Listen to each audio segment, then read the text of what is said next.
200 7200 7200, यानी इस हिसाब से आप पढ़ेंगे तो रमजान के कुछ दिन पहले एक बार कुरान खत्म हो जाता है, जैसा कि मुफ्ती साहब बोलते हैं। हिसाब लगा के देख लो, 7200 आयतें, मतलब क्या, कुरान में कितनी आयतें हैं?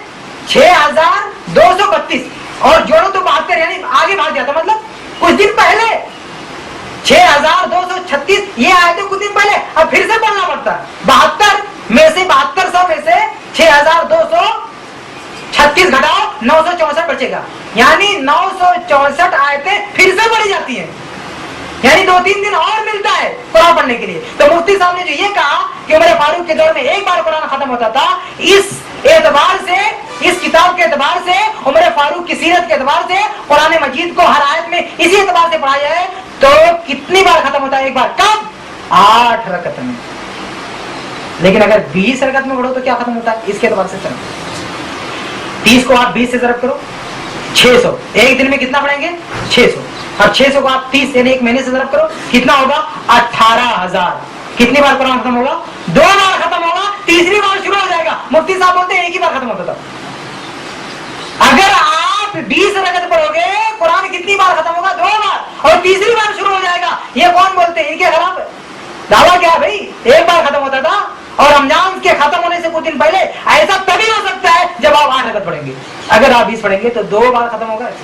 ये हमारी दलील नहीं, हमने शुरू में कह दिया कि कुरान से हम नहीं साबित करते 8 रकत, लेकिन इन्होंने जो हरदर्मी दिखाई है ना, उस तरह की अगर कोई जिद करे तो कुरान से कितना साबित करेगा? 8 साबित करेगा। ये अरे हम तो ये तो अल्लम गल्लम लेके बात कर रहे हैं, हम तो ये हदीस लेके बात कर रहे हैं, हम जो कैलकुलेशन कर रहे हैं एक एक बात की सबूत दिखा रहे हैं, और ये जो कैलकुलेशन किया है, हिसाब किया है, कब अल्लम गल्लम कहीं आएगी?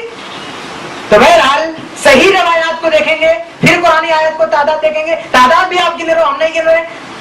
आपकी किताब वो भी, हर चीज आपकी किताब है, ये भी आपके घर की किताब है, वो भी आपके घर की किताब है, जोड़ के बैठ लो कितना होता है। तो बहरहाल हमारा तो कहना है कि कुरान से तादाद नहीं साबित होती है, लेकिन तुमने जो दावा किया ना, ये दावा खुदकुशा है। इस दावे पर अगर हम अमल करें और तहकीक की दुनिया में कदम रखें तो कुरान से कितना साबित होगा? 8 साबित होगा, 20 नहीं। आगे बढ़ते हैं, हदीस पर आते हैं। कुरान से खामोश है इस सिलसिले में, लेकिन हदीस खामोश नहीं है। बहुत सारी अहादीस हैं, लेकिन उन तमाम अहादीस पर वक्त खत्म में बहस नहीं कर सकता। मैं फिलहाल 1-2 रवायतें पेश करता हूं, और इंशाल्लाह हमारी एक दूसरी सीडी होगी, उसको आप देखें, जिसका नाम होगा 8 रकात तरावी और गलत फहमियों का इजाला। इसमें आप वो तमाम हदीसें आप सुनेंगे जिसमें इस बात का सबूत है कि तरावी 8 रकात। फिलहाल मैं चंद रवायतें आपके सामने पेश करता हूं। एक रवायत तो है सही बुखारी की, हदीस नंबर 2013। ये हमारे पास उर्दू तर्जमा है बुखारी का।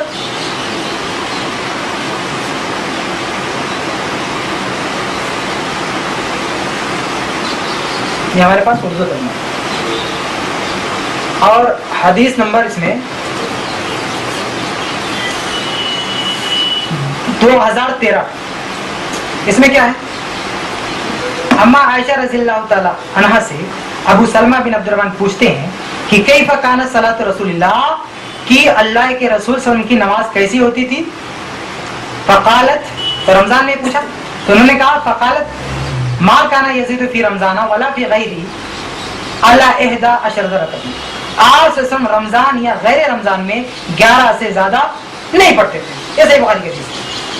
सही बुखारी की हदीस क्या है कि आप रमजान या गैर रमजान में 11 से ज्यादा नहीं पढ़ते थे। हदीस नंबर है 2013 बुखारी की। अब कुछ लोग यहाँ पे बहुत सारी गलतफहमियां फैलाते हैं, उन सब का जवाब आप हमारी दूसरी सीडी में देखेंगे। यहाँ पर एक गलतफहमी का इज़ाला करता हूँ। कहते हैं ये तहज्जुद के ताल्लुक से दलील, कहते हैं इमाम तिरमिज़ी ने इस पर सलातुल लैल का बात कायम किया। अरे भाई ये हदीस बुखारी से हम पढ़ रहे हैं कि तिरमिज़ी से पढ़ रहे हैं? हदीस बुखारी में बाप बांधेंगे तिरमिज़ी, हाँ हदीस बुखारी में है और बाप बांधेंगे इमाम तिरमिज़ी। सोचे आप लोग, हनफी लोग दुनिया वालों से क्या कहते हैं? अरे ये तहज्जुद वाली है। क्यों? क्योंकि इमाम तिरमिज़ी ने तहज्जुद का बयान किया। अरे हम बुखारी से पढ़ रहे हैं, बुखारी ने क्या बाप बांधा वो तो देखो, क्या बाप बांधा देखो। बोल इमाम बुखारी चैप्टर कायम कर रहे हैं, किताब सलाती तरावी, किताबो सलाती तरावी, और इस चैप्टर में इस हदीस को ला रहे हैं। समझ?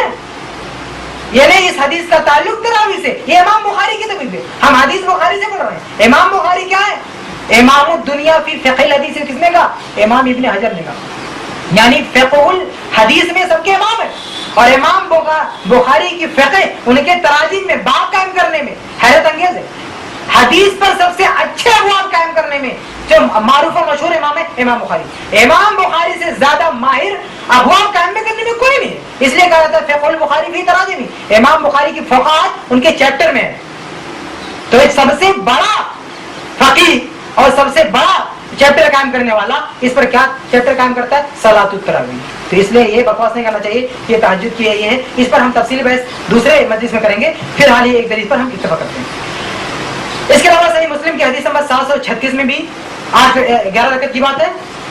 اور اس کے علاوہ ابن خزیمہ کی حدیث ہے ایک رکھو. اور ایک بات اور بتا دوں کہ امام بخاری نے جو باب باندھا ہے کہ تراویح اس حدیث پر، اسی حدیث پر یہ حنفی امام ابو حنیفہ کے شاگرد ہیں.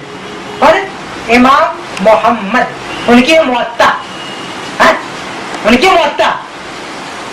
امام محمد اس میں بھی بخاری کی وجہ سے جو میں نے پڑھا اور اس کا صفحہ نمبر میں کھولتا ہوں 141. امام محمد کیا باب بات ہے؟ باب قیام شہر رمضان. شہر رمضان میں قیام کرنا یعنی تراویح پڑھنا اور نیچے اور ماشا کے رسالے. امام بخاری اور امام محمد بھی اس کو کیا مان رہے ہیں؟ تراویح والی حدیث مان رہے ہیں. بہت سارے حوالے ہیں لیکن آپ دوسری سیٹی میری دیکھیے. فی الحال میں ایک دوسری کتاب کھولتا ہوں آپ کے سامنے. یہ مسلم میں رکھیے اور ادھر لکھیے. اللہ کے نبی صلی اللہ علیہ وسلم نے، آپ جانتے ہیں کہ رمضان میں کچھ دن تراویح پڑھایا تھا اللہ کے نبی صلی اللہ علیہ وسلم. لیکن کچھ دن جو اللہ کے نبی صلی اللہ علیہ وسلم نے تراویح پڑھایا تھا اس میں کتنی رکعت پڑھایا تھا؟ 3 دن پڑھایا تھا. تو معلوم ہے نا. لیکن 3 دن جو تراویح آپ نے پڑھایا تھا کتنی رکعت پڑھایا تھا؟ 8 پڑھایا تھا. سنو یہ ہمارے سامنے ہے ابن خزیمہ، صحیح ابن خزیمہ، صحیح ابن خزیمہ. اس کی جلد نمبر ہے 2 اور صفحہ نمبر ہے 138. حدیث ہے جابر رحمۃ اللہ کہتے ہیں صلی اللہ علیہ رسول اللہ فی رمضان، اللہ کے نبی سے ہمیں رمضان میں نماز پڑھائی 8 رکعات.